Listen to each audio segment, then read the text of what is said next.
but I only have one sister, and so the things I want to say about her are important to me to say. So my apologies in advance. I know it's hot. I wasn't there on the evening of July 9, 1973. In fact, neither was my dad. It was back in the days when dads weren't there. So it was just Mom and Sonja. We showed up on July 10 or maybe July 11. I can't remember for sure. But I do remember a sunny, quiet street in Southern California. We walked down it hand in hand. I was up on the curb. He was down on the street. And it worked out well that Mom had been put in a room that was at street level, or a little bit below, because my dad didn't have to lift me up to peek in the window. I just could bend over. And there she was, all round and fat and irritated. And my mom held her up from the bed, and Mom smiled, and Sonja glared at me without ever opening her eyes. I was only 2.5, so I don't remember much else about that day. But I do remember that moment, and I remember it so well. I've never seen a photo of that, but I know I could pick out that street in Southern California if I were to drive by Hawthorne Hospital. I think it must have been the miracle of having a sister that seared that in my memory. I think life is really a collection of those kinds of memories, snippets of time that just stick for some reason or another. And my life with Sonja was a collection of all of those memories. We lived in California for just a little bit. I was 4 and Sonja was 2 when we moved to Oregon. So I really remember very little about it. I just remember things like family reunions at Grandma's house where we ate so many olives that we puked in bed and then went and snuggled with Mom and Dad. I remember the Spanish church where we went to church and how Sonja hated it when all the ladies would come after church and kiss her and hug her. And every picture that we have of her with all those ladies, bless their hearts, she was agitated, glaring with that classic Sonja glare that she could do. But we loved Oregon. We had pond and ducks and goats and dogs and cats and trampoline and a playhouse and a garden. It was a world of wonder for 2 little girls with big memories. And it didn't matter that the neighbor was a pig farmer and that half the time you couldn't breathe when you were outside if we were downwind. We loved to pick things out of the garden, especially the things that were underground. You never really knew exactly what you were getting. It was kind of like unwrapping a present. You know, the sign might say carrots or potatoes, but it wasn't until you actually pulled it out that you knew for sure what it was. We also loved berries, and my parents would take us to a berry farm where we would pick berries. I really tried hard to fill my basket with berries, but it was so difficult when you're a little kid and that smell is overwhelming. I think I only put berries in my basket when my mouth was too full to put another one in. Sonja never took a basket. She didn't apologize for it at all. She just toddled down the row, plopped down. The berry pasture was her plate, and she would sit down and she would just shove as many in her mouth as she could find. And when my parents would call her out on it, she would just smile, that big fat cheeks and the juice dripping all the way down her neck. We always played well together. We got along very good, and we, like I said, we had big imaginations. We imagined that every spider we saw was a black widow and that it was enormous and that it was going to come kill us. And so there were often times where we would just scream our way into the house and swear that we'd never go out again, but we always did. And we loved our animals. We had a dog that had 12 puppies, and I never forget the day that she had birthed her puppies. My grandma was watching this, and my mom and dad were gone, I don't know where. And Sonja comes running in the house. Heidi's making black poo-poo. You better come out here right now and see what she's doing. And my poor grandma had to handle the whole thing. In that little atmosphere of Oregon, we, of course, because we had so many animals, experienced loss more often than little kids wanted to experience it, whether the cats were eating the baby ducks or our goats had to be put down. But the thing about Sonja was she never allowed us to be sad for very long. She was always throwing in her one-liner or her snarky comments, and somehow we would be laughing. And I was never the funny one. If I was, I could tell you exactly what she said, and I promise you, you all would be laughing too.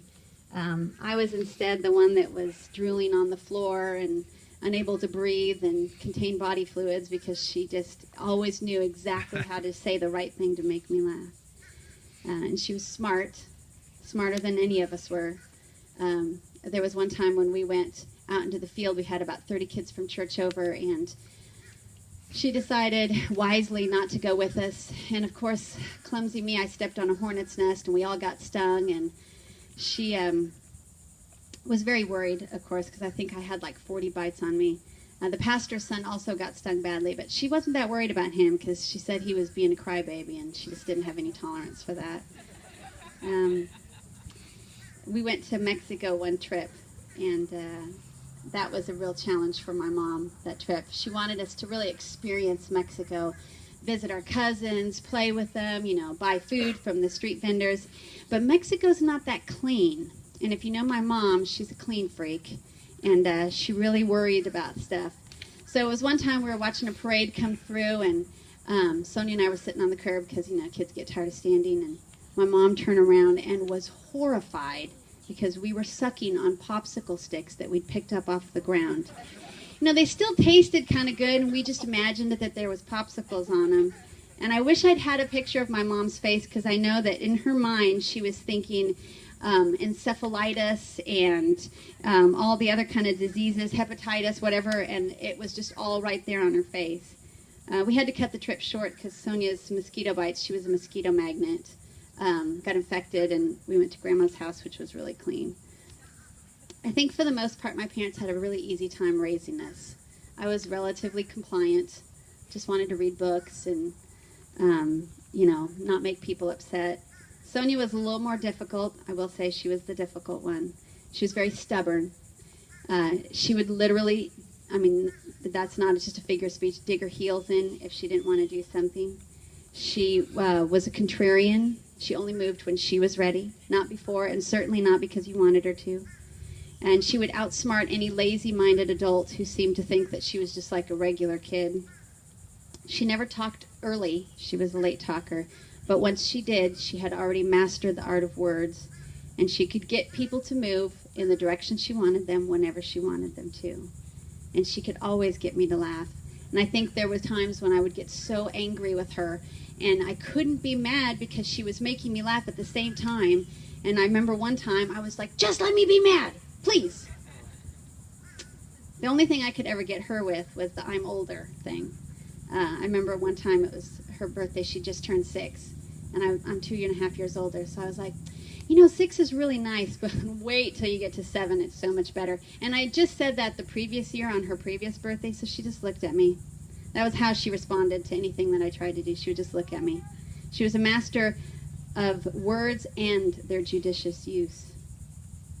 One of her nemesises, and I don't even know how to say that, was when the Annie movie came out. It was a really cute movie, and but my mom especially liked the Annie hairdo. And I don't know if it was because Annie was so cute or she just liked the hairdo, but Sonja, because, you know, a little dark brunette can't pull off Annie, but Sonja was perfect, so Sonja got the Annie hairdo.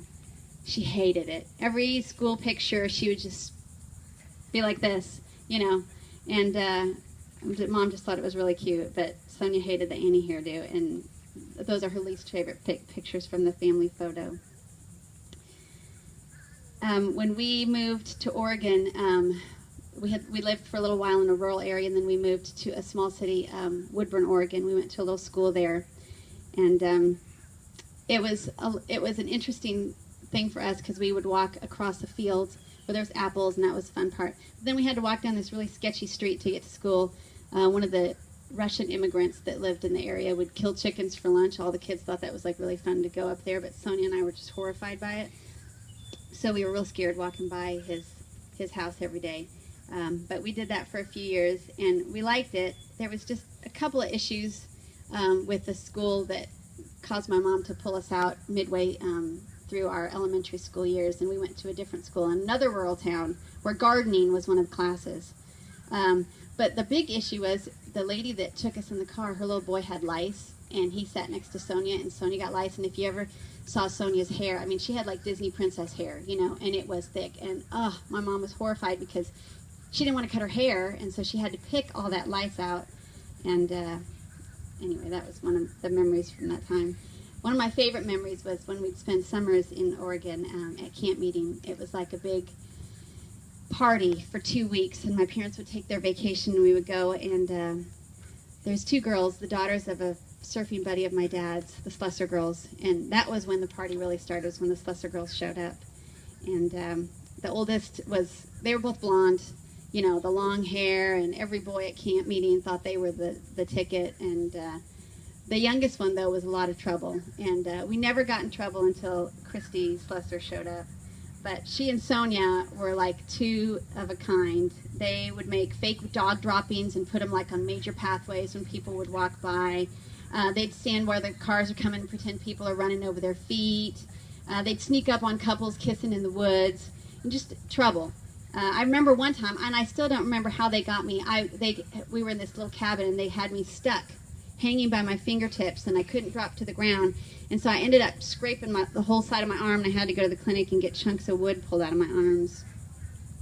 Those were especially important to us because when we got into school, like farther along, we didn't spend as much time together. Even though we were 2.5 years apart, we were 3 grades apart, or 4 at one point. And I had gone to boarding school, and she stayed nearby. She didn't want to go to the same school that I went to because she didn't like being Shannon's little sister. So she was her own person, and so we went to different schools. But when I would come back on breaks, we would do a lot of things together. We were inseparable during those times, and we would laugh and stay up late. And my mom, when we were little, would put us to bed before the sun went down. Seriously, summers, 7 o'clock. Summer, winter, it was 7 o'clock. The guy outside is mowing the lawn outside my window, and I'm in bed. But when